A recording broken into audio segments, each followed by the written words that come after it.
Life is precious, and we all have the opportunity of living it to the fullest. Unfortunately, so few of us know how to manage it all. How do we account for our opportunities? How do we account for our time?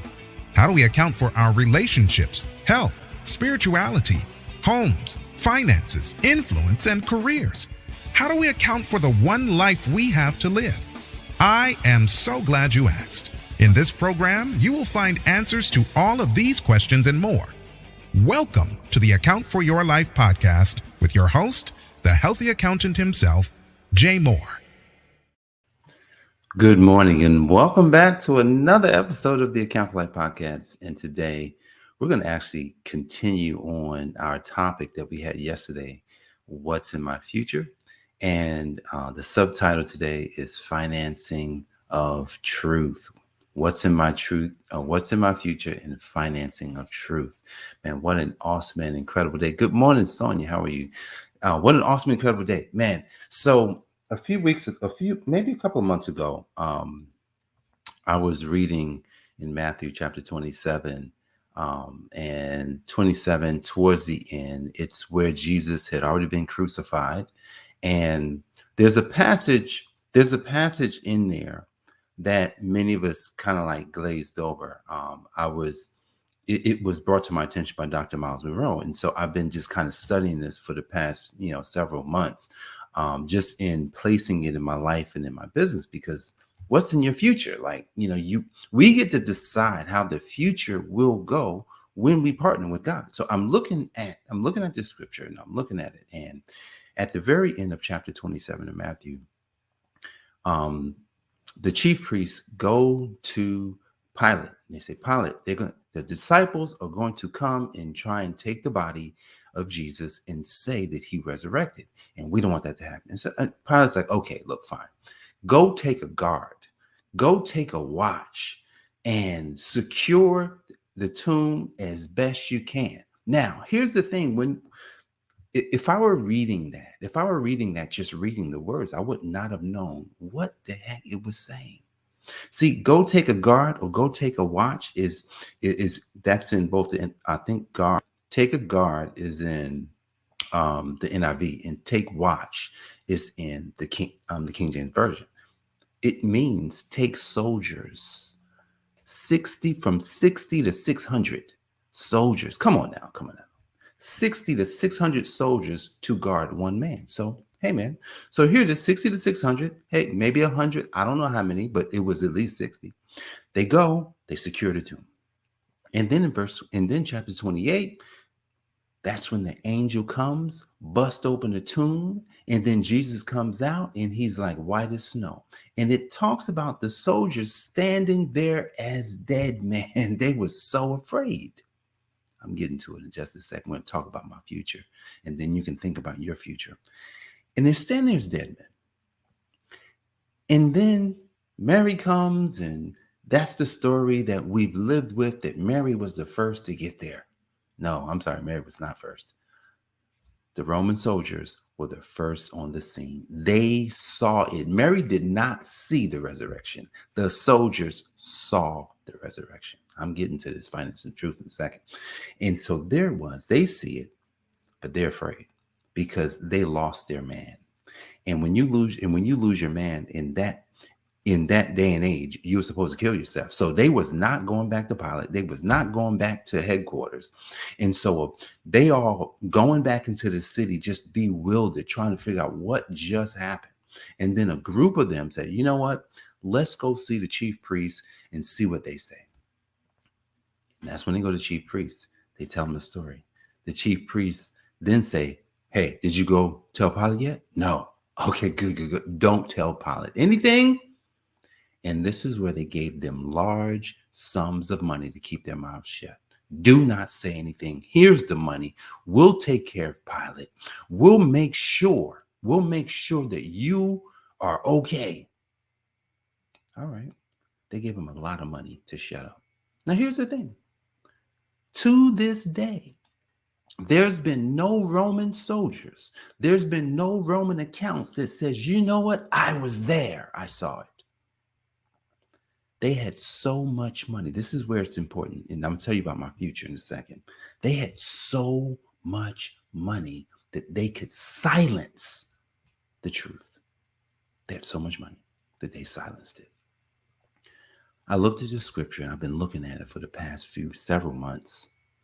And it says, large sums of money is in our future, is in my future. Why? Because we have to finance the truth. We can no longer allow the truth to be muzzled. We need money to finance the truth. And if we don't have any money, guys, I'm just saying, the chief priests had money, and that wasn't all their money. They didn't give all their money away, but they gave enough to keep this thing silent for over 2,000 years. Over 2,000 years, money kept the truth silent. What's in my future? As I was looking at my future and seeing the plan that God had laid out already, and when God brought me back to that text this morning, he says, look, son, I'm ready to finance the truth and the message that you're going into the market with. One of my colleagues, Shonabelle, she posted on her page, Tax Planning Saves Lives. And we were talking. I says, well, the word over my life back in March at the 100X conference was this, that they saw me as like an ambulance saving people's lives. And I says, that's in essence what we're doing. We'll be saving people's lives. But here's the lives we're saving. We're saving accountants right now. We're saving accountants' lives because accountants are at the forefront of accountability. Accountants are at the forefront of helping people to manage money. Accountants are at the forefront to changing the landscape. Several years ago, I said, man, if accountants would change, everything is going to change. But I didn't know how. I didn't know how to do it. I wasn't sure if I had what it took. But that's why God gives us time. See, God gives us time because he knows that in his time, in his plans, when we follow his plan, he will take us right where we have the abilities. What is ability? Ability is power. That's all ability is. So power is the ability to do something. And when God gives us the ability to do something, he automatically gives us the power. But a lot of times he can't give us the power first. He has to give us purpose.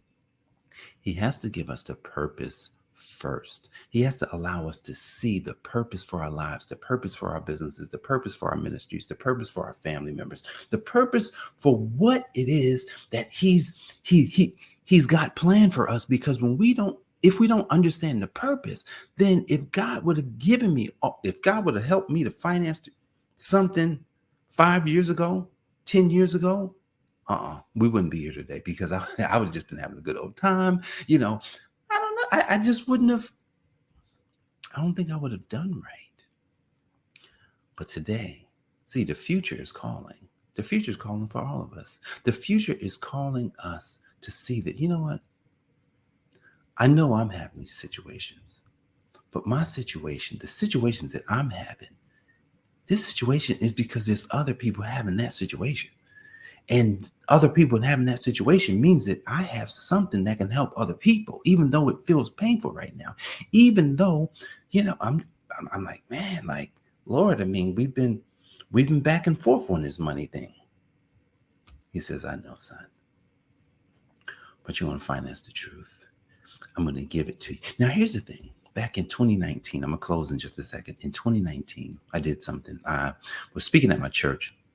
And this is back, at one point I was, I don't know, somewhat like speaking in church or whatever. So we were at church and it was my week and I gave a sermon.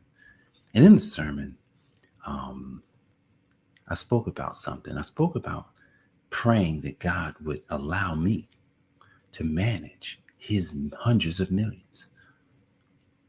I said this in the sermon, and I remember a friend of mine, because what happened was that day, I had a PowerPoint, I had a whole slide deck ready, and something happened, and it wasn't working. So I had to actually go off the top of my head, which is interesting, and I did it.